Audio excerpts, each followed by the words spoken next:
Привет, Cover Project! Меня зовут Екатерина Бурдина, я занимаюсь интерьерами уже 16 лет.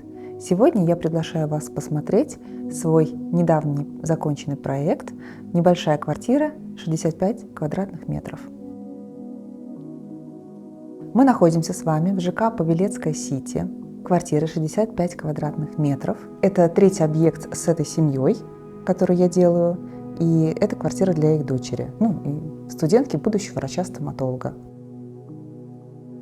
После того, как мы согласовали финальную планировку и перешли к уже визуальной части, этот проект я придумала за очень короткий период, без согласования с заказчиками. Они увидели его только в виде эскизов первый раз и согласовали сразу же. Им очень понравилась та концепция, которую я им предложила, и мы приступили к реализации. Подробную планировку смотрите в телеграм-канале The Cover Project. В этом проекте, пожалуй, единственное, что меня отражает, это подход к деталям и очень точное, грамотное проектирование. Все остальное я стараюсь создать в таком формате, чтобы было минимум меня, максимум клиентов. Я внимательно слушаю, что они хотят, я чувствую их предпочтения, и те моменты, которые я как профессионал могу взять на себя, а именно архитектурную часть, я полностью ее беру на себя, а все остальное это все-таки скорее больше отражение моих заказчиков. Чудесно, когда есть возможность продумать каждую зону от и до. И, конечно же, невероятно здорово, когда есть подрядчик, который может твою задумку реализовать, особенно что касается столярных изделий. Ведь именно там можно продумать не только правильные примыкания, которые важны для проекта, а также можно сделать уникальные решения, которые не просто обогатят интерьер, а сделают его очень-очень запоминающимся. Фасады кухни мне очень хотелось сделать не просто утилитарными, но при этом своеобразным арт-объектом. И когда я их проектировала, я сразу знала, что вот этот угол невероятно важен. И, как вы видите, здесь есть запил под 45, чтобы это был красивый переход, и при этом рисунок не разделялся каким-то дополнительным элементом, таким, например, как торец боковины, а красиво переходил именно в другую плоскость. Я верю, что все совпадения не случайны, и как раз когда я начала работать над этим проектом и искала подрядчика, который возьмется за реализацию этих сложных шпанированных фасадов, я увидела в одном из выпусков Cover Project прекрасную шпанированную ТВ-зону. Потом, после выпуска, я связалась с Гарант 100, которые ее реализовали, и отправила им мой проект. Да, и теперь здесь мы видим мою реализацию, которую они выполнили, и это невероятно здорово. У меня достаточно большой опыт в проектировании мебели, поэтому я неплохо разбираюсь в конструктиве, и могу сказать, что совместная работа с Гарант 100 была для меня невероятно комфортной. Мы очень быстро согласовали мои задумки и приступили к реализации.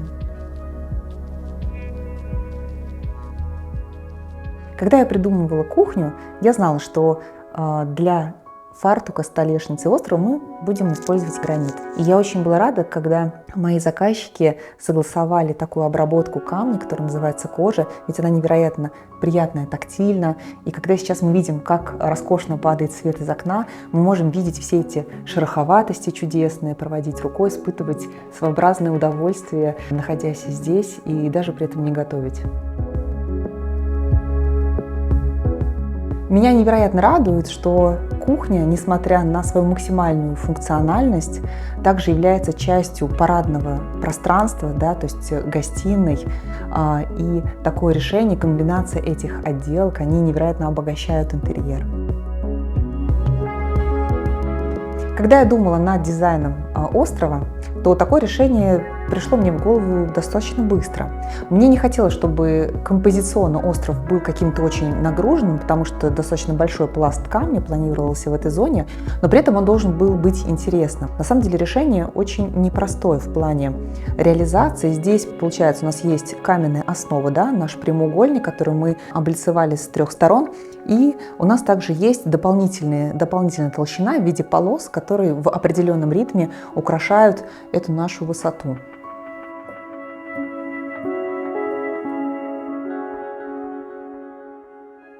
Пожалуйста, подписывайтесь на канал The Cover Project и оставляйте ваши комментарии, а я и команда The Cover Project с удовольствием их прочитаем.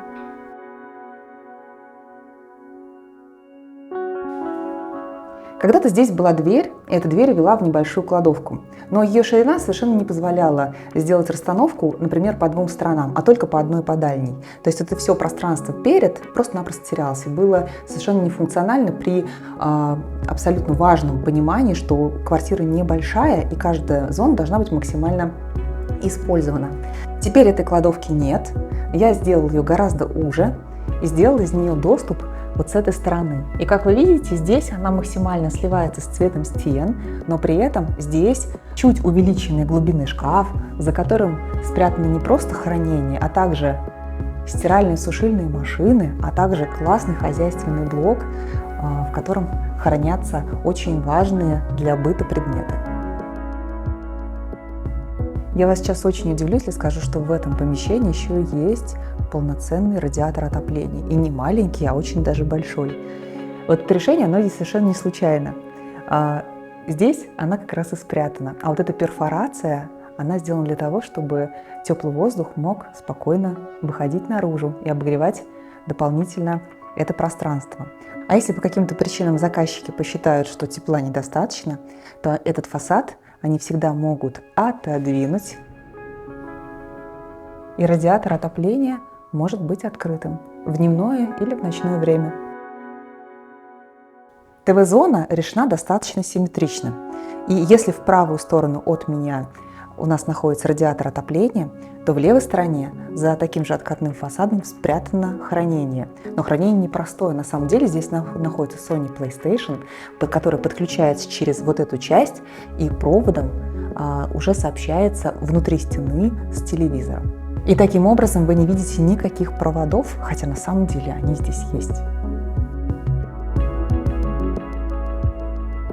Карнизы у нас из гипса, достаточно массивные, несмотря на то, что сейчас они, возможно, смотрятся компактно. На самом деле они очень тяжелые. И когда встал вопрос о том, как же нам сделать сквозные отверстия, то форма карниза, она, в принципе, их уже определила. Именно поэтому они у нас здесь такие горизонтальные, красивые, для того, чтобы воздушный поток в ту или иную сторону мог свободно циркулировать. В этой квартире большие окна в пол. И логично, что здесь достаточно хорошая освещенность, и нам очень повезло, что квартира в целом очень солнечная. Но несмотря на это, у нас есть вечернее время, утреннее время, то есть вне, естественно, света за окном.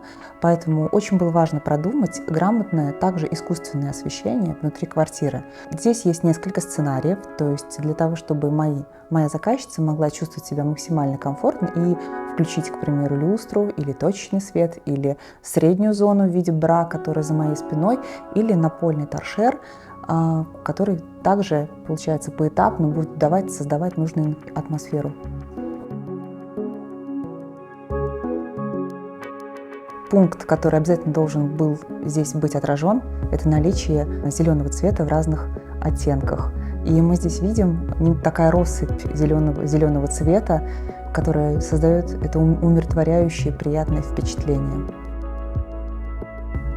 Когда я согласовывала с заказчиками подборку по мебели, мы практически никаких изменений не вносили, и все, что я подобрала, мы все согласовали. И это диван, и это кресло, и эти стулья обеденные.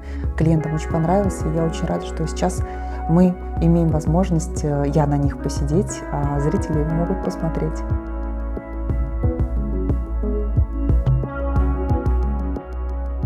Мы находимся с вами в спальне, и здесь по периметру у нас целых 3 двери. И все они 3 двери скрытого монтажа. Например, с внешней стороны они стоят за подлицо, и они выкрашены в цвет стены, а с внутренней стороны они у нас уже имеют совершенно другое покрытие. Это натуральные обои, которые, кстати, я не так-то легко нашла. Это был, пожалуй, один из самых сложных моментов, потому что найти правильный оттенок, правильной геометрии и нужного рисунка было непросто. Я очень рада, что я их нашла, потому что сейчас это именно тот результат взаимодействия пуфиков и полотна двери, который я хотела. Когда мы заходим в спальню, то первое, что мы видим, на что падает наш глаз, это стена за изголовьем кровати. Неудивительно, что я хотела сделать акцент именно на эту стену, а от остальных стен я, можно сказать, увела эту вот акцентность, расставив правильные приоритеты. На всех остальных стенах натуральные обои, они фактурные. Я очень люблю фактуру, потому что фактура – это всегда дополнительные ощущения, а это значит, что это дополнительные эмоции. И интерьер все равно так или иначе воспринимается человеком совершенно по-другому. Когда ты можешь не только посмотреть, но и потрогать, и сложить какое-то свое внутреннее ощущение о интерьере.